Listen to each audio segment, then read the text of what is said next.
Yo, I'm Chase Sr. You're watching Philadelphia Eagles Now. We have another loaded show coming your way here on the channel, and here's everything that's coming up on the program.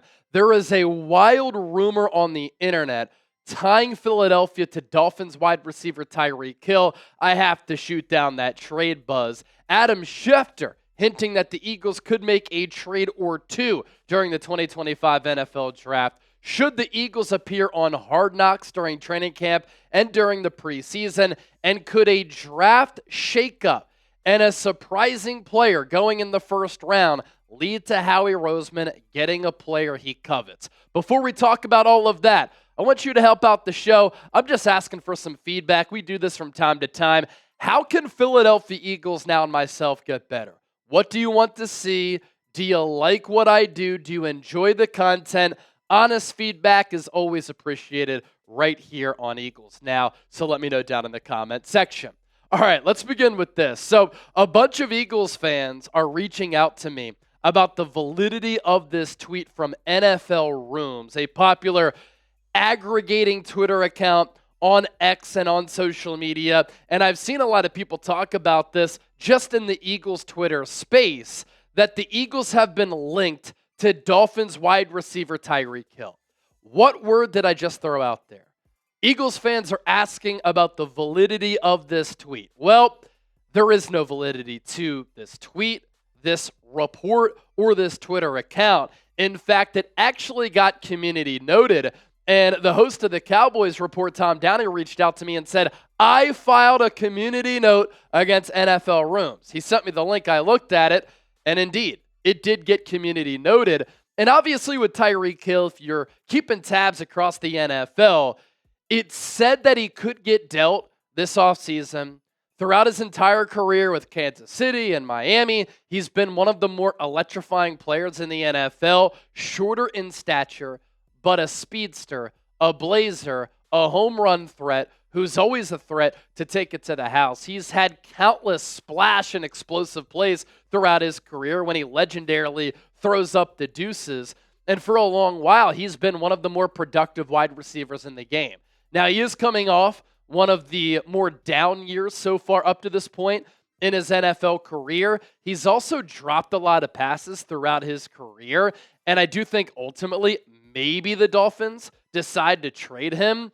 After the year, he had this weird interview by his locker following the regular season finale where he talked about needing to decide what he's going to do with his future, and he basically hinted that he didn't want to be with the Dolphins any longer. Then he told somebody here at Chat Sports that he wasn't going to go anywhere, he didn't want to get traded, and then over the last couple of weeks, there have been a lot of cryptic tweets from Tyreek Hill, otherwise known as the Cheetah, where he's throwing up the deuces. He's commenting on some of these trade reports. So his future is definitely uncertain with Miami, but I don't think he has a future with the Philadelphia Eagles. It would make no sense for the Eagles to make this move. Roster-wise, because you already have A.J. Brown and Devontae Smith. Last offseason, you locked up your two top wide receivers to lofty contract extensions. And then financially, it doesn't make sense for Philadelphia. And I don't even really think it's possible to trade for Tyreek Hill. And so that is not going to happen. For any Eagles fan out there that's saying, Tyreek Hill to Philadelphia, can you imagine him as a wide receiver 3 alongside A.J. and Devontae Smith with Saquon Barkley, this offensive line, Jalen Hurts coming off Super Bowl MVP honors? It's just not realistic, and it's not going to go down. As for ESPN's Adam Schefter, hinting that the Eagles could make some trades during the draft, he said he will guarantee that the Eagles will make a trade or two during the 2025 NFL Draft. Here's the quote from Schefter. I don't know for who. I don't know for what. I don't know when it will happen. They will be moving and shaking as they usually do in Philadelphia. And over the next two drafts, the Eagles do have 20 combined picks as of right now, with a lot of them in the first 4 rounds. Howie Roseman has really done a good job of stockpiling all of these draft picks. And with an already stacked roster that is also a young team which is another reason why Tyreek Hill doesn't make sense, because the Eagles are trying to lock up these young core players, especially on defense, and they've let players go who have gotten paid to open up some dollars in the future to pay those players. But anywho, back to the draft, Eagles already have a loaded team, right? And so they're not going to have room to keep 20 draftees over the next couple of years. So as a result here, the Eagles could package some picks to move up. They could give themselves some flexibility and optionality for where they pick in the draft. They could package picks to trade for veteran talent. That's what Schefter alluded to.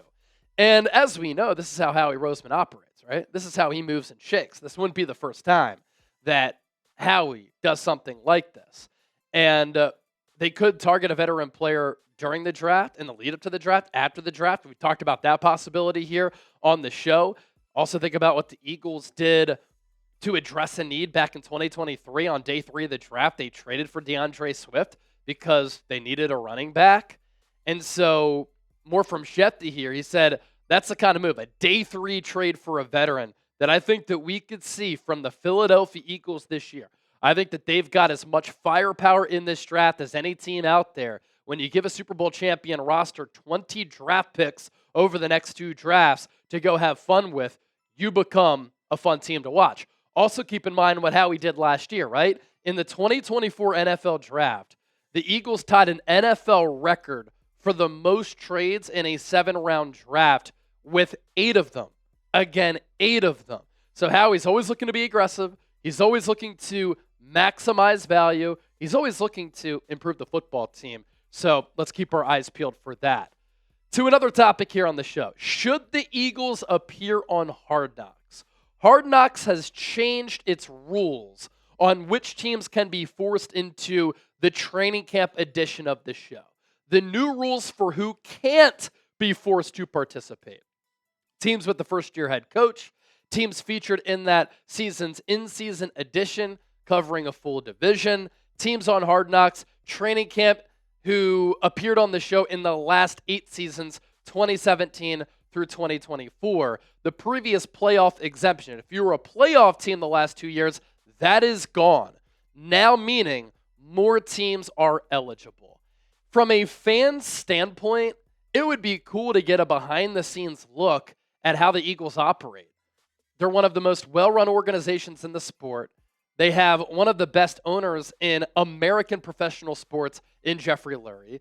They have one of the most aggressive general managers in the NFL in Howie Roseman, who is a popular topic and a popular person to follow for teams outside and fans outside of Philadelphia. They have a head coach with a personality that's very unique in Nick Sirianni. They have so many star players on this team, and think about what they've done since the turn of the century, right?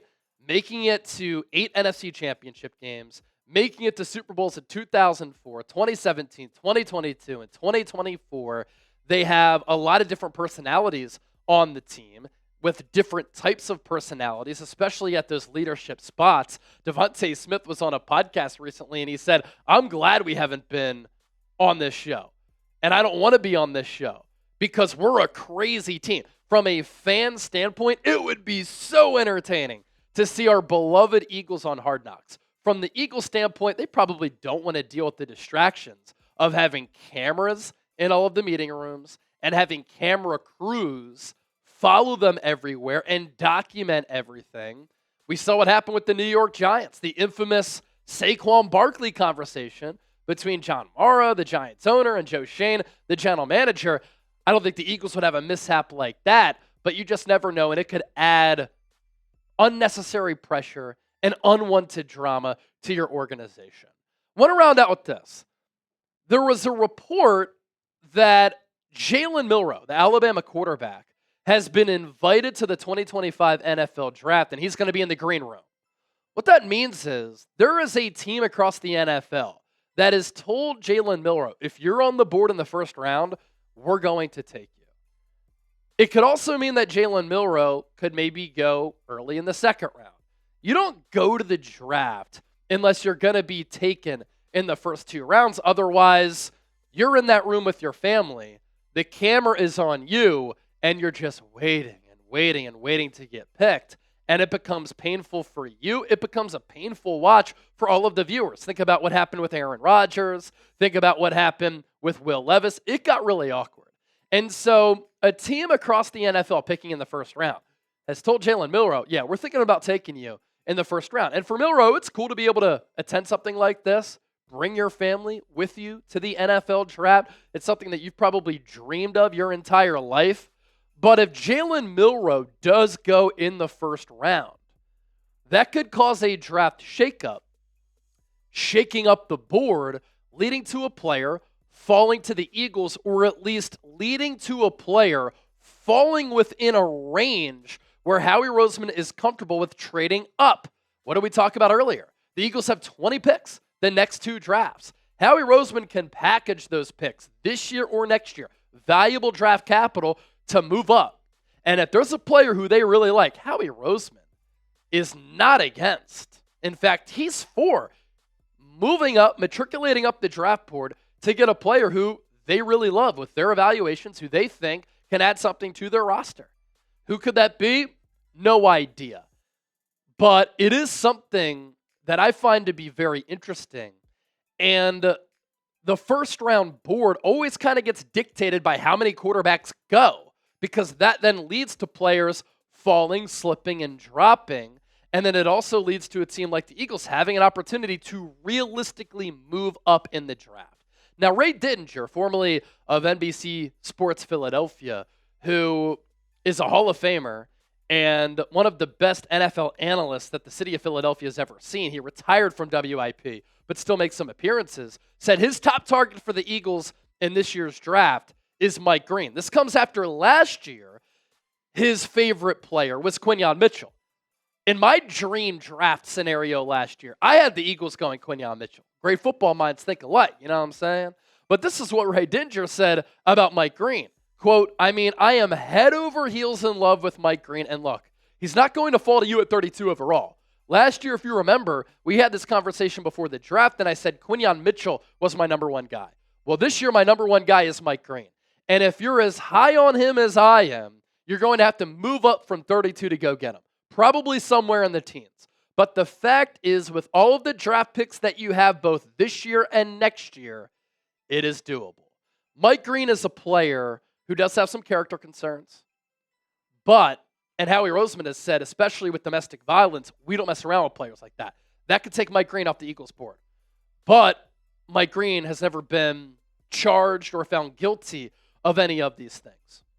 But he's a player who had 17 sacks last year. He had, I think, 22 TFLs. Both of those numbers led the country. He is nasty as an edge rusher.